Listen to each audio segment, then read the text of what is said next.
नमस्कार, मैं GRS news के लिए गिरीश सिकरवार।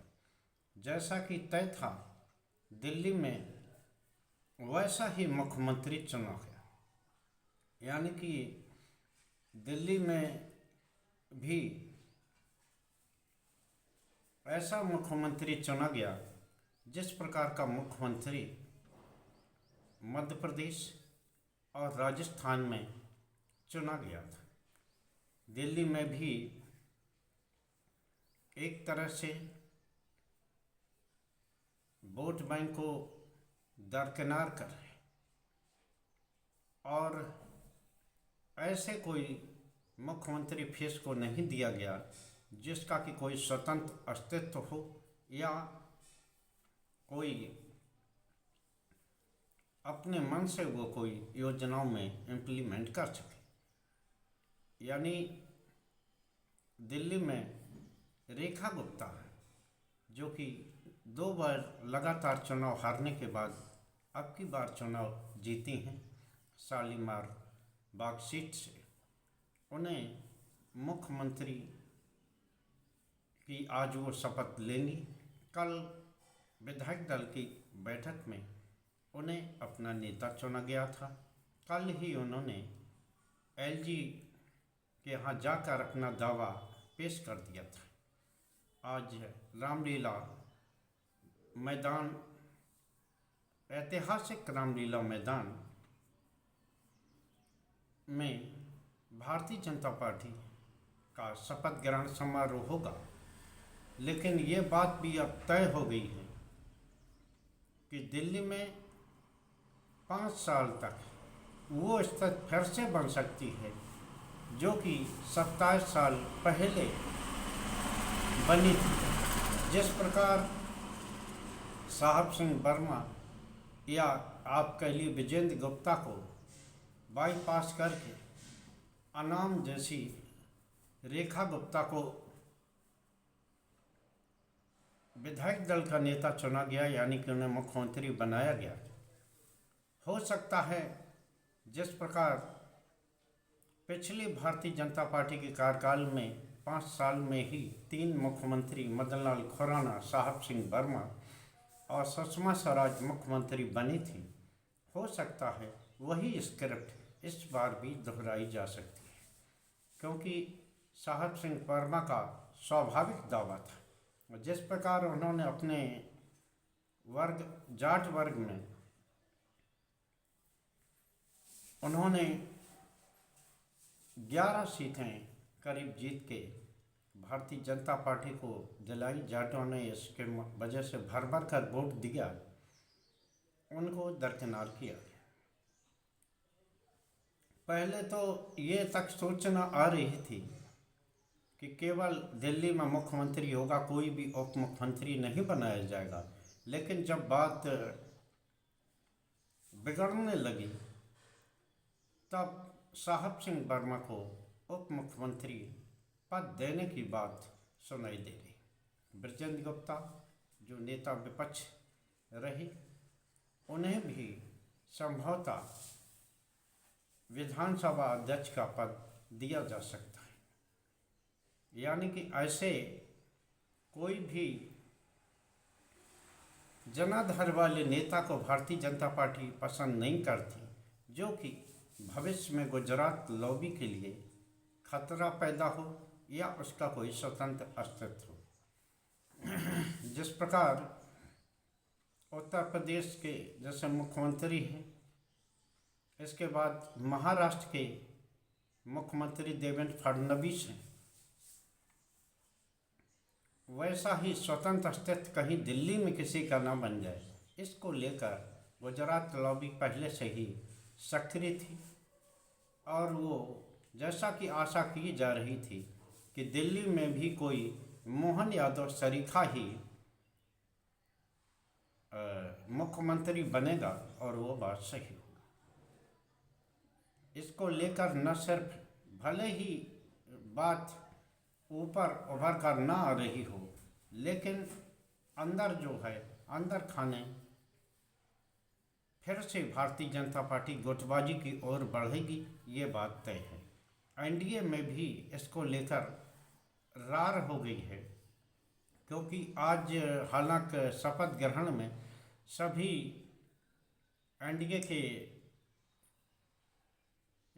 जो सहयोगी दल है उनके नेताओं, केंद्रीय मंत्री, विधायकों और यहाँ तक कि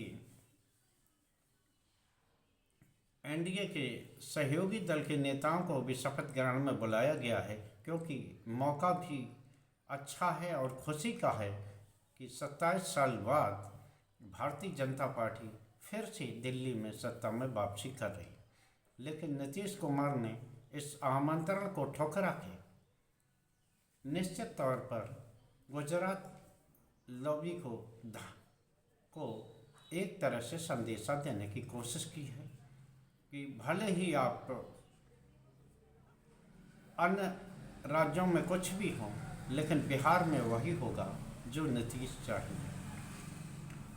बहाना ये बनाया गया कि उनकी प्रगति यात्रा चल रही, तो आपको भूलना नहीं चाहिए कि अभी 2-3 दिन ही पूर्व प्रगति यात्रा को छोड़कर नीतीश कुमार दिल्ली में प्रधानमंत्री से मिलने आए थे। हालांकि खबर तो यहाँ तक आई कि प्रधानमंत्री ने उन्हें मिलने का समय नहीं दिया और इसको लेकर ही गुस्साए नीतीश पटना लौट गए थे। और अब चूँकि वो इस में शामिल नहीं हो रहे, आप ये तय मानिए जब से सरकार बनी है तब से ही नीतीश कुमार ऐसा आचरण करते जाते हैं जिससे कि उनकी प्रासंगिकता बनी रहे। आपको ध्यान हो, उड़ीसा में भी जब भारतीय जनता पार्टी ने शपथ ग्रहण समारोह किया था, खुद नीतीश कुमार को बुलाया गया था, तो नीतीश कुमार उस कार्यक्रम में भी शामिल नहीं हुए थे और बहाना बनाया था बीमारी का, क्योंकि भारतीय जनता पार्टी लगातार ये बताती रहती है कि नीतीश का मानसिक स्वास्थ्य भी अब ठीक नहीं रहता, लिहाजा उन्होंने बीमारी का बहाना बनाया। और चूँकि अब बिहार में इसी साल चुनाव है, तो नीतीश कुमार कोई कसर नहीं छोड़ना चाहते ताकि वो आगे चलकर वो कोई नवीन पटनायक न बन जाएं, वो एकनाथ शिंदे न बन जाएं और वो शिवराज सिंह चौहान की तरह कहीं दरकिनार न कर दिए जाएं। ये अलग बात है कि और वो जगन रेड्डी भी नहीं बनना चाहते कि जो भारतीय जनता पार्टी का समर्थन करते रहे और बाद में उनको धता बताकर उनके राजनीतिक दुश्मन चंद्रबाबू नायडू को अपना बगलगीर बना दिया गया। तो मैं लिहाजा बात कर रहा था दिल्ली में रेखा गुप्ता का जो वो है, वो खाटी आप ये मान सकते हैं राष्ट्रीय स्वयंसेवक संघ की पृष्ठभूमि से आती हैं और वो एबीवीपी से आके उन्होंने पार्षद भी वो रहीं पीतमपुरा से, और इसके बाद दक्षिण दिल्ली के मेयर भी वो रही हैं। इस प्रकार उनका जो है वो ज़मीन से उठकर ऊपर तक वो पहुंची हैं और उनको मुख्यमंत्री बना के एक तो उन्होंने वरिष्ठ नेताओं को छांटने का काम किया है गुजरात लॉबी ने, और दूसरा ये संदेश देने की कोशिश की है कि एक महिला को मुख्यमंत्री बना के उन्होंने महिला सशक्तिकरण की ओर काम किया है।